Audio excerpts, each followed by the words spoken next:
Assalamualaikum guys, it's your boy Syarul. Welcome back to my channel.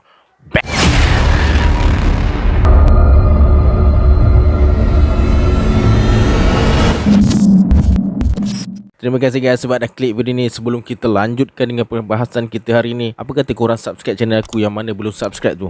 Orang kata subscribe tu percuma. Tanpa membuang masa lagi, jom let's jump to the story.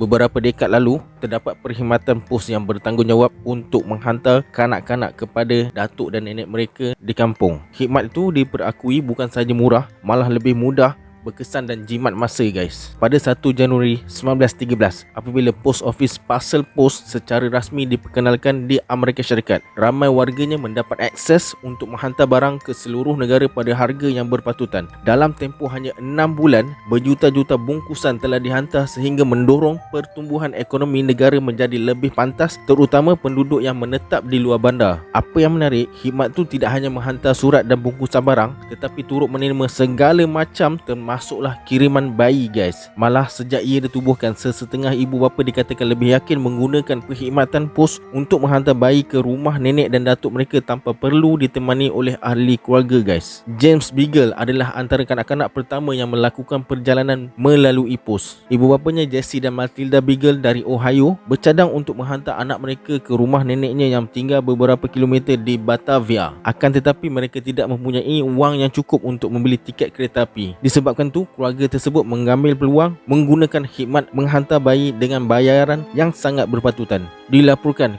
kos penghantaran yang perlu dibayar oleh ibu bapa kanak-kanak itu cuma 15 sen untuk stem dan insurans anak mereka sebanyak $50. Dengan stem yang dilekatkan pada pakaian kanak-kanak tu, James kemudian dimasukkan ke dalam kereta api untuk dihantar ke tempat masing-masing bersama dengan pekerja pembawa surat. Walaupun dihantar menggunakan pos, anak-anak ni sebenarnya tidak dibungkus dengan rapi guys. Mereka cuma diletakkan di dalam beg karung guni yang digalas di bahu petugas untuk dihantar kepada keluarga mereka. Vernon Oliver adalah orang pertama yang menghantar bungkusan bayi hidup. Beliau telah menerima bungkusan James dalam keadaan baik dan beliau kemudiannya menghantar budak kecil tu dengan selamat ke alamat yang tertera pada bungkusan kiriman. Cerita ni kemudiannya tersebar meluas. Sejak itu, sebahagian besar ibu bapa lain turut mengikuti langkah yang serupa guys. Pada 27 Januari 1914, keluarga J.W. Service dari Pine Hollow dilaporkan telah mengirim anak perempuan mereka dari Sharpeville kepada saudara mara di Clay Hollow menggunakan khidmat penghantaran James Bailey. Untuk perkhidmatan tu, ibu bapa kanak-kanak berkenaan cuma perlu membayar sebanyak 45 sen sahaja. Satu lagi kes paling terkenal pernah dilaporkan ialah melibatkan seorang kanak-kanak bernama Charlotte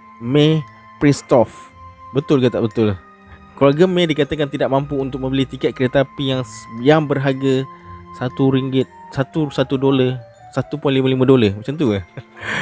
Kalau salah korang betulkanlah kat bawah. Sebagai jalan penyelesaian, May dihantar menggunakan pos ke rumah datuk dan neneknya pada 19 Februari 1914. Budak kecil berusia 5 tahun tu kemudiannya dibawa menaiki kereta api bersama bungkusan barang lain dari rumahnya di Granville, Idaho ke kediaman datuk dan neneknya sejauh kira-kira 25 km. Kisah anak ini telah menjadi legenda sehingga dibukukan untuk bacaan kanak-kanak berjudul Mailing May. Setahun kemudian, iaitu pada 27 Mac 1915, seorang kanak-kanak bernama Edna Neff turut dilaporkan melakukan perjalanan yang dikira paling jauh menggunakan kiriman pos guys. Budak kecil berusia 6 tahun tu dikatakan telah menggembara sejauh 1159 km dari rumah ibu bapanya di Pensacola, Florida ke rumah ayahnya di Christchurch, Virginia. 6 bulan selepas tu, pekerja perkhidmatan pos Amerika Syarikat Jim Haddock turut didedahkan pernah membawa bungkusan berisi kanak-kanak bernama Maude Smith menggunakan kereta api ONK ke pejabat pos terletak di Jackson, Kentucky. Maud berusia 3 tahun yang pada ketika itu memakai gaun merah jambu duduk di samping timbunan bungkusan sambil memakan gula-gula yang dibekalkan di dalam bagnya guys. Perkhidmatan menghantar anak melalui pegawai pos semakin popular dari tahun ke setahun. Ada sesetengah ibu bapa menjadikannya sebagai tempat bergantung untuk membawa anak-anak ke rumah datuk dan nenek mereka. Dengan alasan ia lebih mudah, tambahan pula tiada peraturan khusus berkenaan penghantaran kanak-kanak melalui pos. Pejabat pos kemudiannya terpaksa meningkatkan peraturan di mana hanya bungkusan dengan berat maksimum kira-kira 27 kilo sahaja diterima. Nancy Pope, ahli sejarah National Postal Museum berkata, khidmat penghantaran pos diperakui lebih murah daripada harga tiket kereta api pada waktu tu. Hal demikian menyebabkan ramai keluarga memilih menggunakan perkhidmatan tersebut. Namun, satu hal yang menarik, kepercayaan antara ibu bapa terhadap pembawa surat sangat tinggi sehingga bayi yang dikirim tidak perlu ditemani keluarga. Perkhidmatan tu bagaimanapun tidak beroperasi lama selepas pihak berkuasa mengarahkan menghentikan perkhidmatan menghantar manusia melalui pos. Kerja-kerja tu sudah tidak dilakukan lagi kerana ia bukan saja dianggap sangat aneh, malah bertentangan dengan tujuan asal perkhidmatan menghantar surat.